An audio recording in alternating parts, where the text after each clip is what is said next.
So I learned so much today about the discs and the different clogged pipes.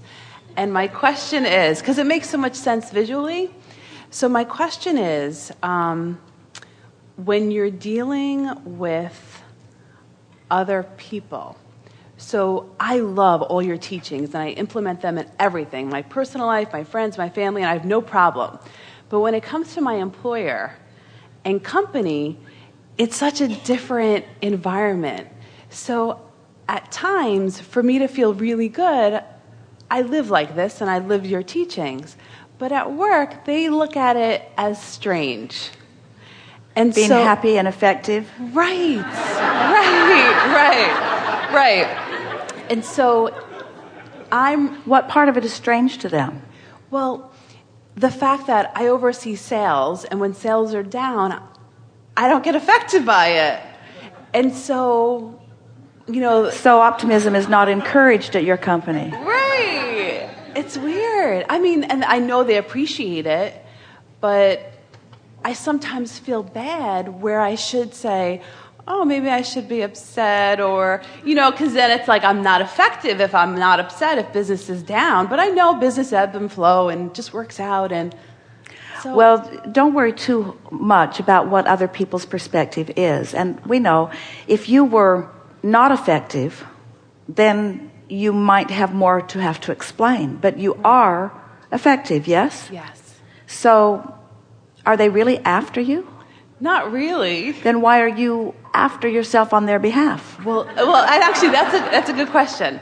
So I have this one account, and there has been so many amazing things that have happened in this last year since I've been with them, and more universal things like different people have changed, management have changed, much necessary things. But the sales aren't there yet. But I'm okay because I know how things have changed, and I'm excited about it.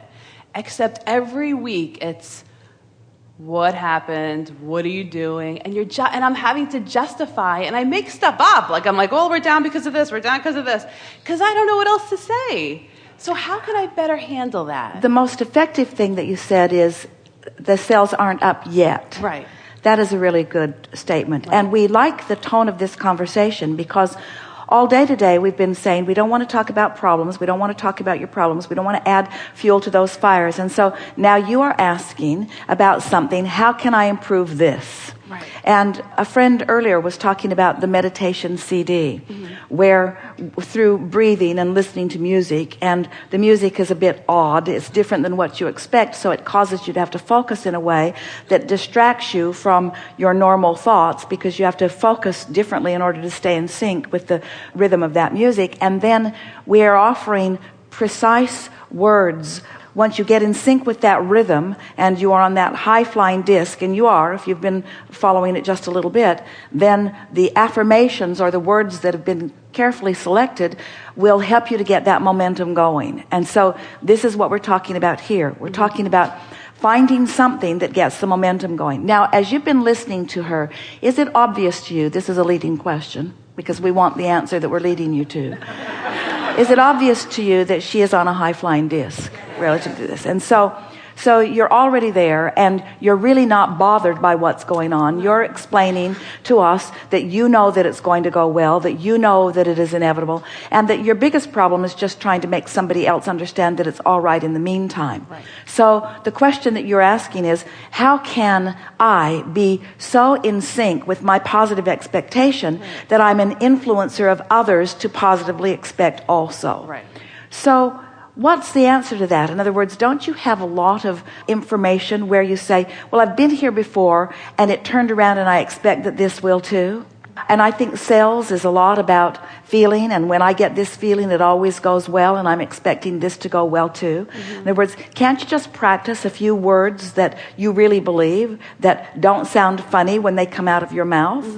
And in an environment like this, all of those things, everything that you've said made perfect sense to this group. In other words, we're all in resonance with it. Right. So what do you think the problem is with saying those things to others? Are you saying to us that they're on a different disc and they need you to come down and get on their disc before they can hear what you're saying? I feel like it. Well, that's exactly right. So what you might want to say to them is, hey, I'm on this disc of anticipation and optimism, and it works really well for me.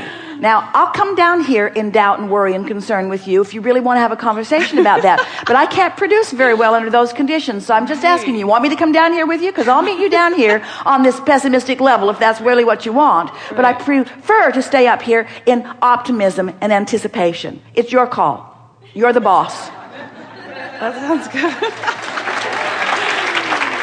Okay. Yes. In other words, optimism is not something that comes easily to this world that isn't very optimistic. But once you own it, it comes easily to you. And that's the thing that we think is so interesting, is that there are lots of people thriving and succeeding that when they try to explain their success to those who have not yet found the success, they always make stuff up.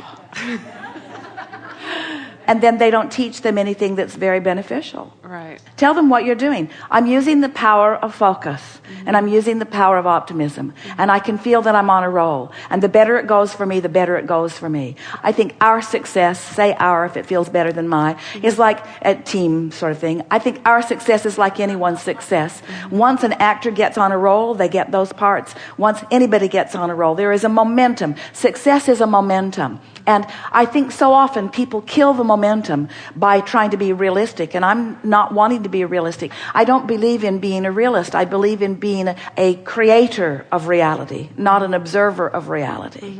And it works for me. And since you're doing well, when you feel that way, they'll accept it. If they're ready to. And if they're not ready to, then they won't be rendezvousing with you on that disc that much, will they? No. If this is true, then that can't be. And here's what we mean by this. If you're really flying high consistently, there's not much going on where people are trying to pressure you into explanations. Right. And if they're trying to press you into explanations, then you've got a lower disc thing going on than you are admitting to. It can't be both. Because if you're flying high, they're not bothering you. And if they're bothering you, you're not flying high. So when they're not bothering you, fly high. And when they're not bothering you, fly high. And pretty soon, no one will bother you. You just can't argue with success. You can't argue with happiness. You can't argue with success. You can't argue with love. You can't argue with appreciation. In other words, everyone wants these things. Right. The best you can do is keep flying high, and they'll catch on or they won't, but it's really not your problem. So I'll be fine either way. You can't miss. Okay. Because things are always working out for you. I know. It's just knowing that. Like, you know it, but then when you have that employer... Now, don't talk yourself out of it now. We just went there. I know, okay. We just went there. We know. Sometimes it's more of a stretch than others, but just don't give airtime to the other. Perfect. Employer. The employer who has power. The power to make me think the thoughts that he thinks. He has no power. It's all universal power. All he is a player in your game. That's all. Report back in. Everyone wants to know.